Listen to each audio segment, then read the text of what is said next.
OK, deuxième partie du podcast cette semaine.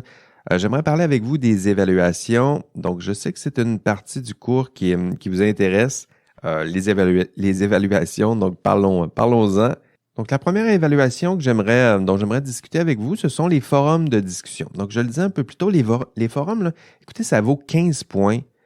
Je dirais que c'est presque 10-11 points là, donnés gratuitement. Il s'agit juste c'est un exercice. Si vous le faites, ça demande évidemment une certaine constance et un certain travail, là, mais si vous le faites, vous prenez l'habitude de participer à ces forums une fois par semaine, c'est 10 à 11, 12 points presque gratuits là, qui sont là pour vous. Mon but, c'est de vous aider à vérifier si vous avez atteint les objectifs de chaque module. Donc, vous aider personnellement et vous aider aussi collectivement, étant donné que c'est sous la forme de forum. Non seulement vous pouvez vous exercer individuellement, mais vous pouvez aussi aller voir les réponses des autres. Donc, collectivement aussi, il y a quelque chose qui se dessine là. Donc, je sais que l'outil, là, écoutez, l'outil des forums de l'ENA, là, je vais dire qu'il est épouvantable. Puis, pour rester poli, j'arrête pas de le répéter à l'équipe des TI ici à l'Université Laval. D'ailleurs, qui sont en train de travailler là, sur les nouvelles moutures de l'ENA. Et pour l'instant, là, je dirais que l'outil forum de discussion, euh, il est en sérieuse difficulté. En tout cas, c'est loin d'être le meilleur forum que j'ai consulté dans ma vie, là. C'est-à-dire que, ben, typiquement, les forums, on aime ça quand c'est organisé en fonction de la pertinence. Puis lui, le seul mode d'organisation, là, c'est en ordre chronologique. Donc, le premier qui est en haut, c'est le premier qui a été publié. Puis, c'est pas nécessairement le plus pertinent, mais c'est le premier qui est en haut. Donc, ce que vous allez voir sur ces forums, c'est souvent une suite là, de 50 à 100 billets, 100 contributions en ordre chronologique, donc sans vraie logique thématique ou en matière de pertinence. Donc, c'est loin d'être l'outil idéal. Et parce que l'outil n'est pas idéal, ben, j'ai besoin de votre aide. Donc, aidez-moi. En fait, aidez-vous, aidez-nous à faire un petit peu de sens dans ces forums de discussion. Donc, participez, oui, mais en même temps, lisez aussi les propos de vos collègues ou de quelques collègues. Essayez de résumer peut-être certains contenus. Soyez précis, concis, assez synthétique. Donc, essayez de faire en sorte de produire du contenu qui est relisible par d'autres, là. Donc, des grands blocs là, de 22 paragraphes, 12 pages. Personne qui lit ça. Moi, je vais les lire éventuellement, mais ce n'est pas très aidant pour vos collègues.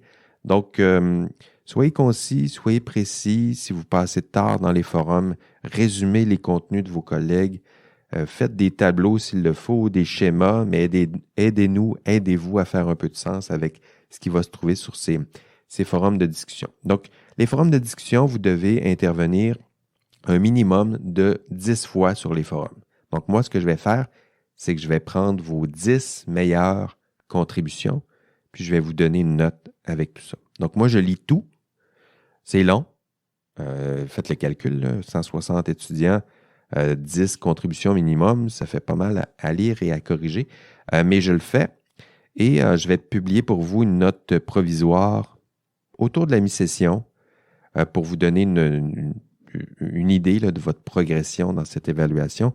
Puis une fois que la note provisoire sera publiée, je vais essayer de l'ajuster, de la mettre à jour là, une fois de temps en temps, peut-être une fois par semaine ou une fois par 2 semaines. Des fois, ça peut arriver, mais je vais essayer de le faire une fois par semaine pour que vous sachiez là, où vous en êtes dans votre progression, dans cette évaluation particulière que sont les forums de discussion. Donc, c'est quoi une bonne participation au forum? Une bonne participation, mes critères, c'est le nombre de vos interventions, je le disais un peu plus tôt, la régularité, la constance. Donc, si vous me faites 10 interventions à 24 heures avant la date butoir, ça ne marche pas. Il y en a qui vont l'essayer, mais ça ne fonctionne pas. La qualité aussi de vos interventions. Donc, si c'est juste une petite opinion mal écrite, maladroitement conçue et structurée, mais ça ne marche pas. En fait, ça vaut moins qu'une belle intervention rigoureuse, claire, avec une belle structure, simple à lire pour vous, pour moi aussi. Donc, si vous participez 10 fois, vous allez et que vous faites des contributions qui sont jugées par moi, bonnes ou très bonnes, vous allez avoir autour de 11 sur 15. Donc, 11 sur 15, si vous faites bon, très bon, 11 sur 15. Et si vous voulez aller chercher 12, 13, 14, 15 sur 15, il va falloir en faire un peu plus. Et par un peu plus, je veux dire résumer les billets des autres, analyser, compiler, schématiser. Faites-moi des vidéos, faites-moi des capsules audio si ça vous tente, mais il va falloir en faire un peu plus que les autres si vous voulez atteindre ce 15 sur 15. Et quoi d'autre? Quoi d'autre que vous pouvez faire? Ben, proposer peut-être des textes aussi inédits. Il y en a qui vont se contenter de dire ce qu'ils pensent. D'autres vont proposer, c'est ce genre de contribution là, qui vont vous donner des points supplémentaires. Proposer des textes pertinents, inédits, qui n'ont pas été abordés en classe. Donner des exemples pratiques, terrain, concrets, qui sont puisés dans vos expériences. Donc, pas juste une réponse là, mal créée par ChatGPT, là, mais quelque chose d'authentique, de vrai, qui se rapproche de votre réalité, d'expérience de vos proches. Donc, créer des nouveaux aussi forums pertinents. Donc, si vous nous aidez collectivement à atteindre des objectifs de chaque module, ben, ce sera jugé comme étant des contributions d'exception ou excellentes. Puis à ce moment-là, vous irez chercher des points supplémentaires. Mais je dirais que si vous faites le minimum requis, des contributions bonnes ou très bonnes, vous allez aller chercher la note de 11 sur 15. Et vous verrez, c'est très épuisant, ces forums. Pour vous, pour moi, mais en même temps, c'est votre lieu pour écrire, pour apprendre à écrire des réponses qui pourraient ressembler, parce que je vous le disais, là, dans ces forums-là, je pose des questions qui pourraient ressembler, d'ailleurs c'est un autre secret, les questions que je pose dans ces forums de discussion, ce sont souvent des questions qui pourraient ressembler à des questions d'examen. Pourquoi? Ben parce que dans ces forums, je pose des questions pour vérifier si vous avez atteint les objectifs de module, puis je vous ai expliqué comment fonctionnent mes examens, donc vous voyez bien qu'il y a un lien de cause à effet ici. Donc pour vous, ces forums, c'est votre lieu pour vous pratiquer. Pratiquer à écrire, pratiquer à répondre à des questions qui pourraient ressembler à des questions d'examen, des questions à développement, là, je dirais, développement moyen, long. Hein? Donc, j'espère que vous avez compris le message. Donc, c'était évaluation, donc c'était plutôt les forums de discussion. Il y a plusieurs évaluations dans ce cours et il y en a plusieurs aussi qui doivent être réalisées en équipe. Donc, disons quelques mots sur ces travaux d'équipe. Donc, je le sais que ces travaux d'équipe sont difficiles, mais en même temps, ça reflète la réalité. Vous le savez aujourd'hui, le travail se fait, justement, c'est du travail aujourd'hui, ça se fait souvent en équipe et à distance. C'est quasiment devenu la norme, en fait, une partie de la norme au travail. Donc, pourquoi pas se pratiquer à l'université dans un contexte enveloppant et à l'abri de tout qu'est un cours universitaire. Donc, attendez pas le début de votre carrière là, avant de vous pratiquer à développer ces compétences. Donc, des travaux d'équipe. D'abord, votre première tâche, c'est de faire vos équipes.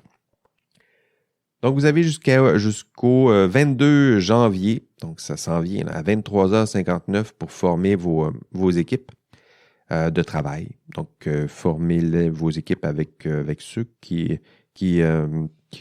vous souhaitez avoir dans votre équipe, donc vos amis si vous le souhaitez, mais je vous suggère aussi d'intégrer d'autres personnes que vous ne connaissez pas, parce que ça aussi, c'est la réalité. Là. On ne travaille pas toujours avec ses amis.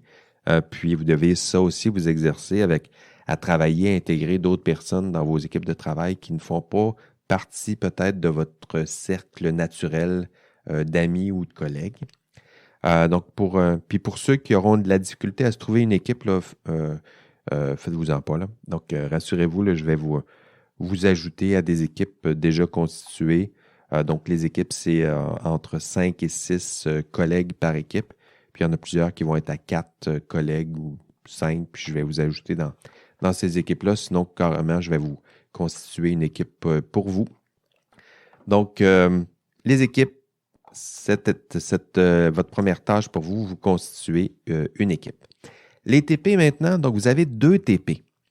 2 TP, c'est pour 30% de votre note finale. Donc, 2 TP, 30 points. Donc, ça vaut la peine de mettre quelques efforts, quelques heures là. Le premier TP, c'est un TP1. Il vaut seulement 5 points. Mais attention, parce que le TP1 est lié au TP2. Donc, si vous ne prenez pas ces 5 points, si vous les prenez à la légère, là, ça risque de compromettre votre TP2 qui, lui, vaut 25 points. Donc, je vous avertis à l'avance. Donc, le TP1, votre premier TP, qu'est-ce que vous devez faire pour ces 5 petits points? Vous devez créer un vrai problème éthique. Donc, un vrai problème qui reflète la réalité de votre profession. Donc, un vrai problème, c'est quoi? Ben, c'est un problème que vous allez pouvoir rencontrer dans quelques années. Hein? Donc, bientôt, vous allez exercer la profession, votre milieu de travail. Donc, il va y avoir des vrais problèmes. Mais justement, préparez-vous à la gestion, à la résolution de ce genre de vrais problèmes et créez-moi, dans le cadre de ce cours, un vrai problème éthique. Donc, réaliste, concret. Écrivez-moi ça sur une plage. Non, pas sur la plage. Surtout pas en hiver, mais sur une page. Donc, pas plus. Une petite page. 3/4 de page même. Donc, c'est pas plus compliqué que ça. Mais en même temps, je le dis, mais prenez ça au sérieux. Donc, faites des recherches. Je veux pas un problème générique. Je veux un problème réaliste, personnel, concret. Hein, quelque chose, je le disais plutôt, que vous pourriez vous-même rencontrer dans vos premières années de travail. Et à quoi ça ressemble? Bien, si vous ne le savez pas, consultez les autres, faites vos recherches, consultez vos proches peut-être qui exercent déjà la profession ou des amis qui ont fait des stages. Mais ça prend de vrais problèmes parce que ça doit refléter l'exercice de la profession. D'ailleurs, mes critères ciblent exactement tout ça. Mon premier critère, c'est plausibilité. Donc, c'est-à-dire que le problème doit être fréquent. Je sais que le problème de Karen Duhamel là, vous a passionné, mais en même temps, c'est un problème. Le cas Karen Duhamel, c'est très rare. Là. Et heureusement que c'est c'est très rare. Donc, choisissez des problèmes qui sont un peu plus fréquents, peut-être moins spectaculaires, là, mais en même temps, c'est important de cibler des problèmes qui sont communs au sens où les chances de le rencontrer pour vous seront grandes. Donc, plausibilité, c'est le premier critère. Deuxième critère, réalisme.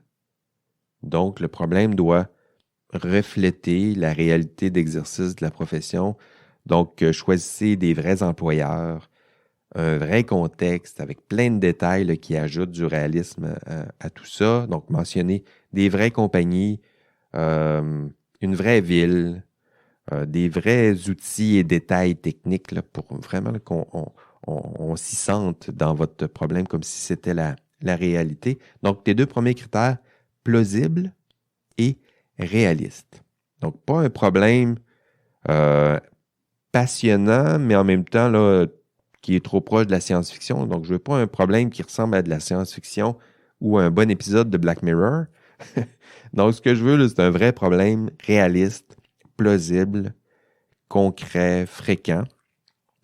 Le troisième critère, c'est le critère d'urgence. Donc, ça, en éthique, c'est important, éthique appliquée. C'est-à-dire qu'une décision en matière d'éthique appliquée, c'est souvent ce qui distingue l'éthique appliquée de l'éthique un peu plus théorique, c'est le temps. Donc, l'éthique appliquée, on manque de temps. Donc, on n'a pas l'éternité pour en débattre. Là. On doit prendre une décision malgré un délai restreint, donc ce qui restreint nos ressources. Donc, un critère d'urgence. Pour vous, le problème que vous allez me formuler, vous devez aussi indiquer un délai. Votre personnage, là, qui sera au cœur de votre TP1, il doit avoir un délai pour prendre sa décision. Donc, un délai là, qui serait réaliste. Ça dépend de votre problème. Là. Donc, il y a un problème éthique à résoudre, puis il y a un délai pour prendre cette décision. Puis ce délai-là, lui aussi, doit être réaliste. Autre critère, originalité. Donc, le problème Faites attention au plagiat. Même si vous trouvez votre problème, vous inspirez de ce qui existe, d'un cas réel ou de problèmes éthiques que vous avez vu circuler sur Internet, ça se peut, en même temps, citer vos sources, mais en même temps, vous devez le transformer pour le rendre original, précis, concret. Donc, parlant de plagiat d'ailleurs, en ce moment, là, je ne sais pas si vous en avez entendu parler, là, mais disons que moi, sur mes réseaux sociaux, c'est bourré de ça, là. Donc, ChatGPT, je le dis en anglais, mais c'est ChatGPT, donc ChatGPT. Donc, si vous ne connaissez pas ça, allez au moins tester cet outil-là, là. Ça s'appelle ChatGPT. Puis je le sais qu'il y en a des profs là, qui hésitent à en parler, mais en même temps, vous allez le voir circuler, là. Donc, c'est un outil extrêmement performant qui génère du texte automatiquement. Donc, c'est une espèce de chatbot. Vous lui parlez comme si c'était un ami, puis vous lui le faites travailler comme si c'était un ami qui était vraiment généreux, puis qui écrit à votre place. Donc, ça ressemble un peu à ça, le ChatGPT.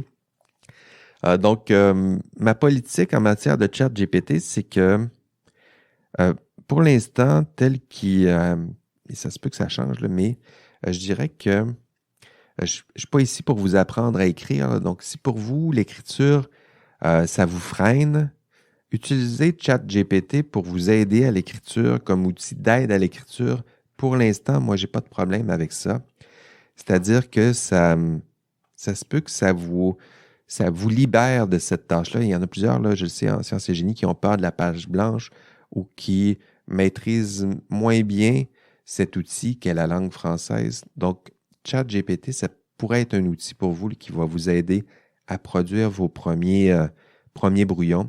Mais en même temps, je vous invite à ne pas vous réfugier derrière cet outil-là, là. C'est-à-dire que vous devez quand même apprendre à écrire. Si ce n'est pas maîtrisé, vous devez apprendre à écrire dès maintenant, pas attendre d'être dans l'exercice de votre profession.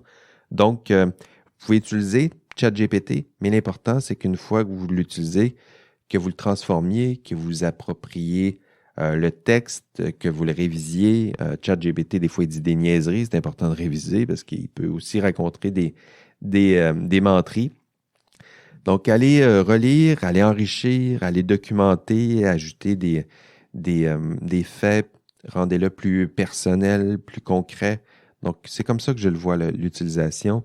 Il est là, l'outil. Il peut vous aider à vaincre la peur de la page blanche, mais en même temps, ça va vous permettre de vous concentrer sur d'autres tâches où là, ça mobilise l'intelligence naturelle, la vôtre, celle que je tente de développer, celle que vous tentez de construire pendant ce cours, mais aussi pendant votre formation universitaire. Donc, concentrez-vous sur l'authenticité de ce que vous produisez, le réalisme.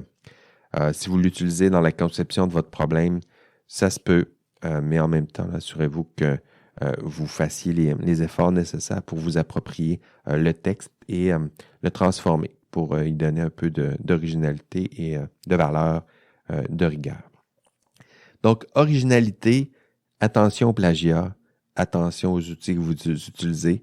Le but, c'est de vous faire créer un problème éthique personnel, authentique, et non pas de vous faire copier-coller à quelque part et de ne rien apprendre, puisque là aussi, dans ce premier TP1, il y a des objectifs à atteindre.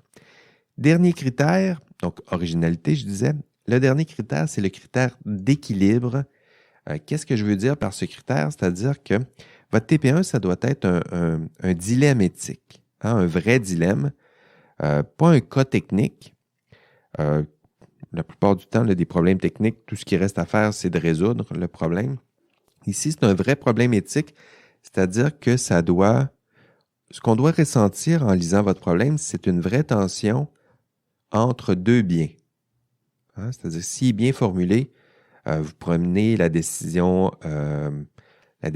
A, puis la décision, ce serait une bonne décision, mais en même temps, ce serait une décision imparfaite. Et si vous choisissez B, ce serait aussi une bonne décision, mais en même temps, ce serait aussi une décision imparfaite. Et le vrai dilemme, là, c'est lorsque vous devez décider entre les deux, entre une bonne décision et une autre bonne décision. Donc ça, c'est un vrai problème moral. Donc, si vous êtes votre opposition, c'est une bonne décision. Est-ce que je mens ou est-ce que je dis la vérité? Ben, tu vas dire la vérité. Posez la question à votre mère, elle va dire, tu dis la vérité. Alors, ce que vous devez formuler, c'est, est-ce que je mens? À ce moment-là, ça me permet de préserver la confidentialité. Puis là, vous devez démontrer pourquoi la première partie, c'est une bonne décision. Ou est-ce que je dis la vérité, puis ce faisant, en disant la vérité, je risque de nuire à telle personne. Puis, donc là, on a de chaque côté, on voit bien qu'à gauche, c'est une bonne décision. À droite, c'est une bonne décision. Les deux décisions sont imparfaites. Puis, je dois choisir entre les deux. Si ça ressemble à ça, à ce moment-là, votre problème est en équilibre. Puis si je vous sens pencher trop vite d'un côté ou de l'autre, ou si la décision semble évidente, vous allez perdre des points en matière d'équilibre, puis je vais vous demander des réajustements. Donc ça, c'était votre TP1. Donc, vous devez concevoir un vrai problème éthique. Un vrai problème éthique, c'est quoi? C'est quelque chose de réaliste, quelque chose de plausible, au sens où vous risquez de rencontrer ce genre de problème. C'est un problème qui est concret, donc qui reflète la réalité d'exercice de votre profession. Donc voilà. Ce sera peut-être un peu difficile étant donné que vous n'avez pas une expérience de terrain très riche. Je le disais un peu plus tôt, mais ça fait partie des objectifs de ce module 1. Justement, explorer la réalité du terrain, tenter déjà de cerner les problèmes que vous allez éventuellement rencontrer, consulter vos collègues au besoin. Si vous connaissez mal la réalité, commencez déjà à avoir des discussions. Ouais, mais à quoi ça ressemble? C'est quoi un problème éthique? Toi, as-tu déjà rencontré un problème éthique? À quoi ça ressemble? Est-ce que ça ressemble à un problème tel que rencontré par Karen Duhamel ou dans le dernier épisode de Black Mirror? Ils vont vous dire, ben non, mais des problèmes éthiques, il y en a plein quand même, puis je vais t'en confier un. Puis c'est ce à quoi j'aimerais que ça ressemble votre TP1, donc un vrai problème éthique, quelque chose de vrai, quelque chose qui ressemblerait à ce que vous allez bientôt rencontrer dans vos premières expériences de travail et dans vos premiers exercices de la profession. OK, parlons du TP2 maintenant. Donc, le TP2, il vaut 25 points. Donc, 25. Et le TP2, il vaut 25 points et il est plus long, vraiment plus long. Et parce que vous n'êtes pas encore rendu là dans votre gestion du temps, là, c'est-à-dire que je peux bien vous parler pendant 20 minutes de votre TP2, là, mais étant donné que c'est assez loin dans la session, j'ai peur que vous n'écoutiez pas exactement ce que je vous dis. Donc, éventuellement, quelques semaines, je dirais, là, avant peut-être autour de la mi-session, là, je vous donnerai quelques détails sur ce TP2-là. Puis je vous réexpliquerai le TP2 parce que là, ça risque de vous intéresser. Mais en attendant, je vous donne quand même un aperçu de ce TP2. Le TP2, qu'est-ce que vous devrez faire? Vous devrez résoudre votre TP1. Donc, résoudre le problème que vous m'avez vous-même proposé dans le TP1. Hein, d'où l'importance de ce TP1. Je vous le disais, prenez ça au sérieux. C'est juste 5 points. Mais assurez-vous qu'il ce TP1 soit intéressant, soit pertinent, soit utile, soit pratique. Sinon quoi? Mais sinon, vous allez être pris pour résoudre, analyser pendant plusieurs heures. Je le disais, c'est long le TP2, là, et vous allez être pris à résoudre un problème que vous trouvez inutile, peu pertinent, puis pas intéressant parce que c'est vous-même qui me l'avez proposé. Vous vous êtes dit, j'ai juste 1 heure à donner à ça, puis il va prendre ça. Peut-être, ça valait juste 5 points, mais en même temps, vous allez être pris avec ce problème-là, puis il n'y a personne. Vous ne voulez pas jouer dans ce film où vous avez à travailler 8 à 10 heures sur un problème qui ne vous intéresse pas. Donc, TP1, TP2, c'est important de les faire tous les deux sérieusement. Donc, TP2, vous devrez résoudre votre propre TP1. Et comment le résoudre? Vous devrez passer à travers une grille d'analyse. Je vais vous expliquer cette grille d'analyse au module 4. Donc, je vais vous expliquer à quoi ça ressemble cette grille. Donc, ne vous en faites pas. C'est une grille qui vous permettra d'analyser dans le détail votre TP1. Puis ensuite, une fois que vous allez l'avoir analysé, vous allez être prêt à rédiger un rapport décisionnel. J'y reviendrai pour vous expliquer, là, mais le but, c'est dans le TP2, de résoudre le TP1, donc de prendre une décision. Le TP1, ben, vous aviez un problème. Le TP2, j'ai pris une décision, je l'explique, j'ai analysé d'abord le problème, mais voici ma décision, puis voici pourquoi c'est la meilleure décision au monde. Puis vous allez produire un rapport décisionnel qui va, lui, résumer vos principaux arguments, que vous allez bien documenter, le faire sérieusement et rigoureusement. Mais c'est ce qui vous attend avec ce TP2 et c'est ce qui vous attend avec ce TP1. Donc, concevoir un problème éthique, c'est le TP1, et résoudre ce problème éthique, ce sera le TP2. Autre évaluation, vous aurez 2 examens. Il y a 2 examens dans le cours, un à la mi-session et que vous ferez à la maison, et un autre à la fin de session que vous ferez en classe. Donc, l'examen 1, c'est un examen à la maison, donc c'est assez pratique. Vous allez le faire chez vous, à distance. Vous allez avoir le droit à tout, presque tout. Vous allez faire ça pendant... L'examen, ça va se faire pendant une semaine. Donc, vous allez avoir une semaine pour faire les 5 parties de votre examen. Et par une semaine, je veux dire du 21... pour vous, c'est du 21 février, tout juste après le cours. Là, je vais le diffuser. Puis, vous aurez jusqu'au 26 février à 23h59 pour faire les 5 parties de votre examen. Donc, un examen divisé en 5 parties. Et à chaque fois que vous allez ouvrir une partie d'examen, vous allez avoir 45 minutes pour passer à travers cette partie d'examen. Donc, ça va ressembler à ça. Le matériel qui va être permis, c'est tout, sauf d'anciennes copies d'examen. D'ailleurs, j'interdis la circulation de copies d'examen, des photocopies. Donc, si vous voyez ça circuler, je l'interdis formellement. Donc, à distance, vous allez faire votre examen. Vous allez même avoir accès à ChatGPT si vous le souhaitez, mais en même temps, n'oubliez pas que cet examen, c'est d'avant tout un examen de pratique. Donc, pour vous permettre de faire vous-même cet examen d'éthique à la maison, vous pratiquez à faire vous-même cet examen d'éthique à la maison. Pourquoi? Parce qu'éventuellement, vous aurez à faire cet examen en classe. Un examen qui ressemblera à ça, mais en classe. Donc, pratiquez-vous soit. Utilisez les ressources dont vous disposez, peut-être, mais rappelez-vous que le but, c'est aussi à la fin d'être capable de faire ça seul et sans les outils que vous allez utiliser pour le premier examen. Donc, vous avez le droit à tout, même la consultation d'autres étudiants sera permise. Ce serait difficile pour moi de l'interdire, mais ce que je vous demande, c'est de consulter une seule personne. Donc, je ne veux pas que vous fassiez ces examens-là en groupe. Là.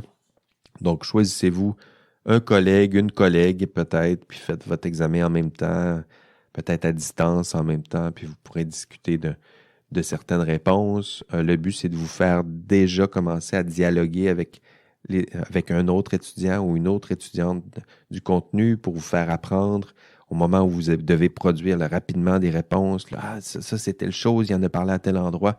Déjà commencer à discuter du contenu, ça vous permettra d'assimiler peut-être un peu mieux le contenu pour être davantage prêt à la fin de la session. Donc, une personne, pas plus. C'est ce que je vous demande. Est-ce que c'est possible pour moi de vérifier si vous avez consulté d'autres personnes? Non. Mais en même temps, je vous demande une seule personne. Et attention, là, même si vous consultez une autre personne, tout le contenu intellectuel doit être le vôtre. Hein? C'est-à-dire que je ne veux pas du copier-coller. La personne, j'ai fait l'examen avec telle personne, puis elle a écrit, puis elle m'a envoyé sa réponse par texto, puis moi, j'ai fait copier-coller. Non. Vous devez produire chacun votre propre contenu. Puis si vous trouvez du contenu sur Internet, même chose. Si vous citez du contenu, si vous utilisez des sources, il faut dire où vous avez trouvé le contenu. Si vous citez les mots des autres, il faut les mettre entre guillemets et citer vos sources. Donc, pratiquez-vous aussi, là. Je veux pas de triche ici. Faites attention au plagiat. C'est un cours universitaire. La triche à l'université, c'est interdit. Puis, ce serait gênant c'est peu dire de vous faire prendre pour de la triche universitaire dans un cours d'éthique à l'université. Hein? Admettez-le, là, ça serait un peu gênant. Et concernant cet examen, si vous n'avez pas tout saisi les instructions, rassurez-vous, là, quelques jours avant l'examen de mi-session, je vous redonnerai ces instructions pour être sûr que ce soit bien compris, tout ça. Et l'examen 2, donc 2 examens, l'examen 2, lui, il vaut 30%. Donc 30%, l'examen 2. Et ça, ce sera un examen classique en classe. Droit à quoi? Droit à rien, sinon un crayon.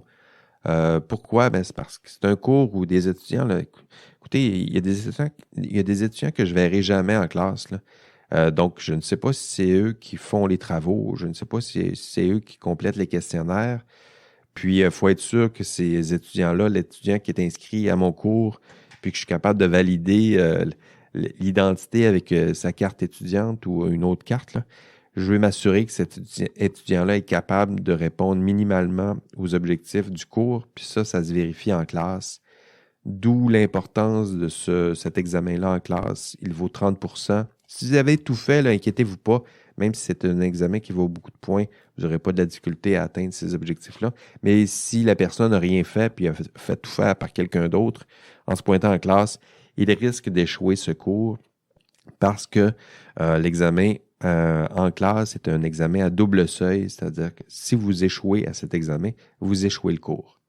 Donc, pourquoi je fais ça? Je sais que ça accroît un peu le stress, mais en même temps, vous devez admettre avec moi là, que je dois vérifier, par souci de justice et d'équité, m'assurer que tous mes étudiants, y compris ceux qui sont pleinement à distance, que je n'ai jamais vus, que je ne connais pas, qui ont peut-être fait faire des bouts de cours par quelqu'un d'autre, je dois m'assurer que ces personnes-là ont atteint les objectifs de cours.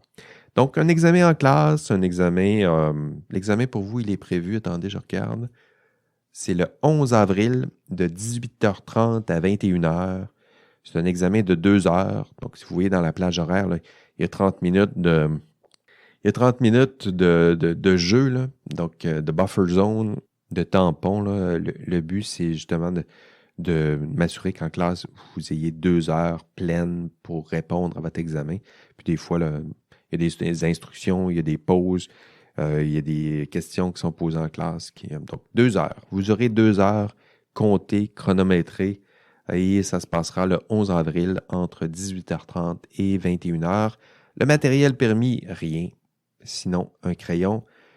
Pas de mariage en classe, pas de personne qui va vous aider, pas d'accès à ChatGPT, pas d'accès à rien. D'où l'importance là, de vous pratiquer à l'examen de mi-session. Puisqu'en classe, ce sera pas les mêmes restrictions, évidemment. Donc, soyez prudents en cette matière. Ce sont vos évaluations pour le cours éthique et professionnalisme. Il faut ajouter à ça les questionnaires. Donc, des questionnaires, ils valent 10 points. Ce sont des questionnaires formatifs. Là, vous allez voir que pour ces questionnaires, souvent, vous avez 2 tentatives par question. Le but, c'est pas que vous trichiez, vous êtes à distance. Le but, c'est de vous exercer. Donc, la première tentative, faites-la comme vous pouvez avec ce que vous avez retenu. Puis après ça, replongez dans vos notes, replongez dans le contenu de cours pour essayer d'aller chercher la note maximale. Donc, ces questionnaires-là ont été pensés de cette façon-là. Et voilà, ce sont les évaluations. Les questionnaires, 10 points. Les forums de discussion, 15 points. TP1, 5 points. TP2, 25 points. Et les examens, donc l'examen 1, 15 points à distance. Accès à tout. Examen 2, 30 points, mais à double seuil. Et ça se fera en classe ici, sur le campus, ou à distance, là, sous surveillance. Là, vous savez maintenant comment on procède.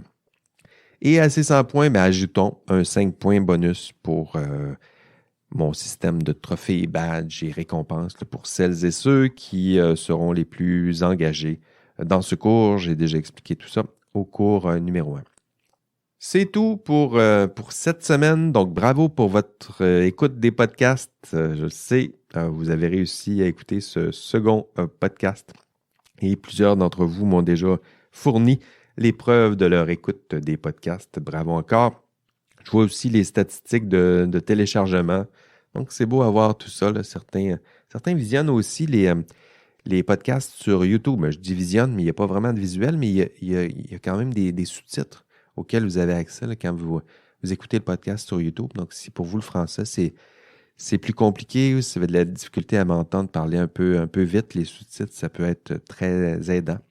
Donc, merci de votre écoute. Passionnant de voir cette idée de contenu podcast là, audio alternatif faire son petit bout de chemin. On se voit en classe. Sinon, bonne semaine à vous toutes et tous et on se revoit ici même la semaine prochaine. Allez, bye bye.